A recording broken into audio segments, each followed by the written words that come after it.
Salut à toi, c'est Rémi, bienvenue dans cette vidéo, j'espère que tu vas bien et dans cette vidéo je vais te faire un petit point d'avancement sur les travaux de ma résidence principale. Tu sais, je t'en parle un petit peu déjà depuis quelques semaines sur cette chaîne YouTube. J'ai acheté un logement social en tant que particulier, donc c'est un achat assez avantageux et je fais pas mal de travaux dans cet investissement. Donc on va parler des travaux, où est-ce que j'en suis actuellement et on va aussi parler du fait de faire les travaux soi-même ou bien de les déléguer. Ça, c'est un petit peu pareil, c'est une question qui divise un petit peu les investisseurs. Je vais te donner mon avis qui a forcément un petit peu évolué avec le temps, c'est normal, on apprend. Donc, je vais te donner mon avis dans cette vidéo. Donc voilà, on va faire un point travaux et je te donnerai aussi mon avis sur cette question. Donc tout d'abord, dans cette résidence principale, ce qu'on a fait, c'est qu'on a décidé de faire plus de travaux que d'habitude, en tout cas de les commencer, de bien les commencer parce que tu vas voir, il y a beaucoup de choses qui ont été faites et je vais te faire un petit tour du propriétaire rapide pour que tu vois ce que l'on a fait. Donc derrière moi, tu as la cuisine qui était juste ici. Donc ce n'était pas une cuisine très grande si tu veux non plus. Tu avais seulement un meuble évier qui était juste au-dessus de la nourrice que tu vois ici. Et puis des carreaux de carrelage qui ont sauté juste là. Donc ce qui s'est passé, c'est qu'on a décidé de commencer les travaux parce qu'on avait le temps. Je t'en parlerai comme je t'ai dit en fin de vidéo. Et on a commencé par la cuisine. La cuisine, ce qu'on a fait, c'est qu'on a fait sauter la crédence. Donc de ce côté-là, c'était assez compliqué. Pourquoi? Parce que tu as du polystyrène derrière, parce qu'il y a un balcon extérieur. Donc ils ont simplement isolé avec du polystyrène. Donc ça en a enlevé beaucoup parce qu'il y avait de la colle derrière les carreaux de carrelage qui a accroché au placo, qui a accroché au polystyrène. Donc ça a donné un peu ce chantier que tu vois ici. Ce que tu peux voir aussi là-bas, c'est qu'il y a une petite fuite d'eau. En fait, donc j'ai cassé le placo qui se trouve ici. J'ai enlevé aussi le placo qu'il y avait autour de ce tuyau parce que c'est celui-ci qui fuit. Donc c'est une évacuation d'eau. Donc on va devoir changer ça. Donc là, c'était un peu laborieux ici et ici aussi parce que c'est du placo doublé avec des carrés de carton que tu vois ici, tac, voilà. Et donc en fait, enlever du carrelage là-dessus, c'est très compliqué parce que tu n'as pas de bras de levier, parce que le placo est plus mou.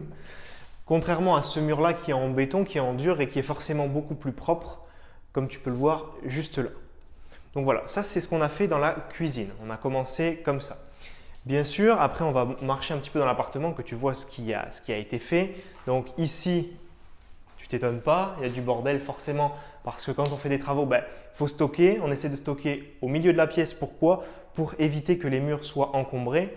Si les murs ne sont pas encombrés, tu peux les détapisser, tu peux les poncer, etc. Donc c'est pour ça que c'est au milieu de la pièce. Donc là, tu as le meuble de salle de bain et derrière, tu as la baignoire qui est pleine de plaintes et de conneries.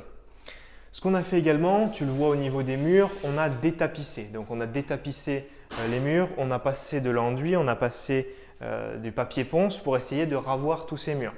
Ce qu'on a fait également, que tu vas voir par terre ici par exemple, c'est un exemple bien sûr, on a enlevé les plaintes. Donc forcément, on a abîmé un petit peu le placo à des endroits, mais ce n'est pas très grave, on va le rattraper et ce sera derrière les futures plaintes.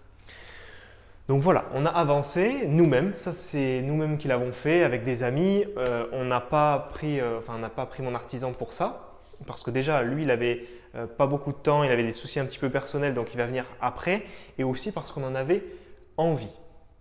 Donc voilà, dis-toi, l'entrée est par ici, elle est détapissée. Ici, tu vas me suivre dans la chambre qui est également détapissée. Tu vas avoir un peu de poussière partout et c'est dû au fait que l'on a poncé les murs comme je te l'ai expliqué. Donc tu vas voir un petit peu ça à ce niveau-là.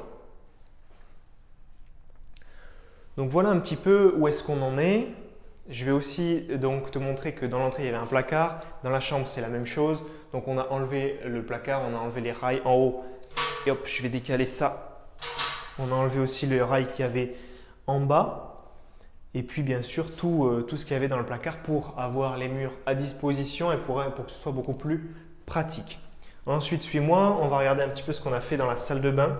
Donc déjà, c'est beaucoup mieux parce qu'avant, par terre, là, il y avait un tas de gravats qui était à peu près haut comme ça. Donc maintenant, c'est évacué, c'est parti à la déchetterie et c'est parti à la déchetterie en Clio. Comme d'habitude, si tu ne me suis pas sur Instagram, je t'invite à le faire, on rigole bien. Je te mets mon petit lien dans la description. Je te montre quand je vais à la déchetterie en Clio, chargé, ras la gueule, plein de sacs de gravats, plein de trucs d'ailleurs. Je vais essayer de mettre la baignoire cet après-midi, on verra si ça passe. Moi, je pense que oui, il y en a qui m'ont dit que non, on verra bien. Donc ici, mur en béton, facile d'enlever les carreaux de carrelage. Il reste encore des petits morceaux de colle que tu vois ici. Donc ça, je vais me le faire cet après-midi. Je te tourne cette vidéo, on est le matin, je vais faire ça cet après-midi tranquillement. Ce mur-là, je ne vais pas m'en occuper. Tu vois, je les ai laissés bien apparents. D'ailleurs, on peut les enlever un petit peu à la main, mais ce n'est pas très grave.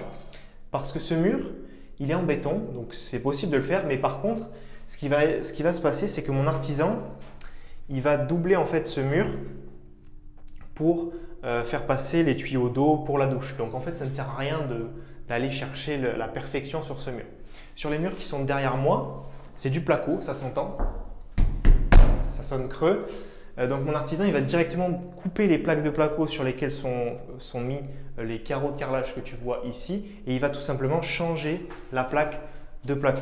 Ici, on a enlevé la baignoire. Donc voilà, tu vois les évacuations d'eau, les arrivées d'eau. On a laissé le robinet parce que j'avais pas de bouchon à mettre, donc j'ai laissé le robinet qu'il y avait. Et tu vois les tuyaux qui serpentent un petit peu. Ça, c'est pas nous qui allons le faire, c'est mon artisan. Tout ce que tu as vu jusqu'à présent, c'est nous qui l'avons fait. Donc on a mis la main à la pâte si tu veux. Et ça nous a permis d'avancer dans ce chantier. Donc je reviens au tout début de cette vidéo, je te disais que j'allais aussi te partager mon avis sur le fait de faire les travaux soi-même ou bien de les déléguer.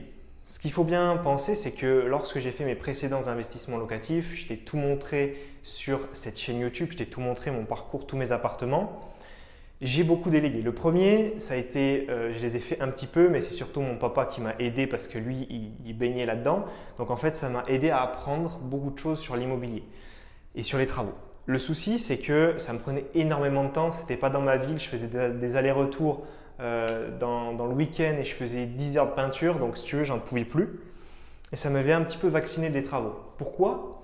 Parce qu'à cette époque, je faisais des travaux en étant salarié. Et ça, c'est vraiment quelque chose que je déconseille pour le mental, si tu veux, parce que c'est vraiment quelque chose qui va peser sur ton mental et qui ne va pas te rendre efficace dans tes tâches journalières. Ensuite, j'ai fait des investissements locatifs et j'ai fait travailler mon artisan, qui est un très bon artisan. Je suis très content de l'avoir rencontré, très content de l'avoir dans mon équipe immobilière. Il m'a fait vraiment du bon boulot sur des appartements où on partait vraiment de loin. Encore une fois, si tu n'as pas vu tout ça, si tu ne connais pas trop mon parcours, je t'invite à regarder ma chaîne YouTube, la playlist série rénovation où je montre tous mes avant-après. Donc, j'ai utilisé les services de cet artisan. Pourquoi? Parce que je n'avais pas le temps. J'étais salarié, donc je travaillais 39 heures par semaine.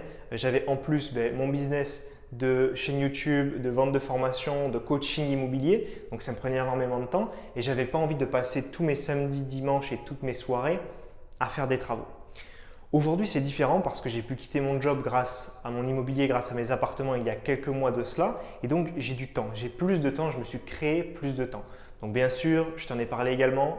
En 2021, je vais mettre mon focus à fond sur mon entreprise de formation immobilière et de coaching immobilier. Donc ça, j'y travaille énormément. Mais j'ai aussi envie de faire les travaux. J'ai plus envie, pourquoi? Parce que j'ai tout simplement plus de temps. C'est quelque chose qui me plaît. Je ne suis pas bon en tout, je ne sais pas tout faire en travaux, mais j'apprends et j'aime bien être sur le terrain et mettre plus la main à la pâte qu'avant parce que j'ai plus de temps. Donc mentalement, ça me plaît de venir ici, même si je fais des erreurs, même si je ne sais pas tout faire. Alors qu'en étant salarié, c'était quelque chose que je ne voulais pas du tout faire parce que je n'avais pas envie d'y passer ma vie tout simplement. Ce qui joue aussi, c'est que ici, ça va devenir ma résidence principale. Alors, je ne vais pas y vivre 20 ans, ça c'est clair et net. Je vais y vivre quelques années sans doute, mais j'ai forcément plus envie de mettre la main à la pâte parce que ça va être mon appartement et mon logement là où je vais vivre pendant quelques temps. Donc ça, c'est un fait. Mais vraiment, ce qui a changé, ce qui m'a changé un peu d'avis sur le fait de faire les travaux ou de les déléguer, c'est vraiment le fait d'avoir le temps. Le temps d'aller sur mon chantier et de pouvoir apprécier de faire les travaux. Quand tu es salarié, je ne te conseille vraiment pas de passer ta vie sur ton chantier les soirs, les midis, les week-ends parce que ça va un petit peu détruire ta vie sociale, détruire un petit peu ta vie de famille. Alors pas la détruire, mais avoir un impact négatif dessus. Et ce n'est pas du tout pareil que si tu ne travailles pas. Nous arrivons maintenant à la fin de cette vidéo, j'espère qu'elle t'a plu. Si c'est le cas, pense à la liker, tu sais très bien que l'algorithme YouTube adore ça. Si tu as des questions, des remarques, tu peux me les mettre dans les commentaires et j'aimerais bien savoir dans les commentaires si toi tu fais les travaux toi-même ou si tu préfères les déléguer en fonction de ta situation.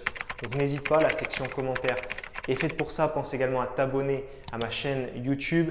Je te ferai bien sûr d'autres vidéos dans ma RP, dans mes investissements immobiliers en général. Et si tu veux te lancer dans l'investissement locatif 100% rentable, ce que j'ai fait, c'est que j'ai créé une série de 5 vidéos qui sont offertes. Tu les trouves dans la description ou bien sur le petit carré qui va s'afficher en bas de ton écran. Et durant ces 5 vidéos, je t'explique étape par étape comment faire un investissement locatif rentable.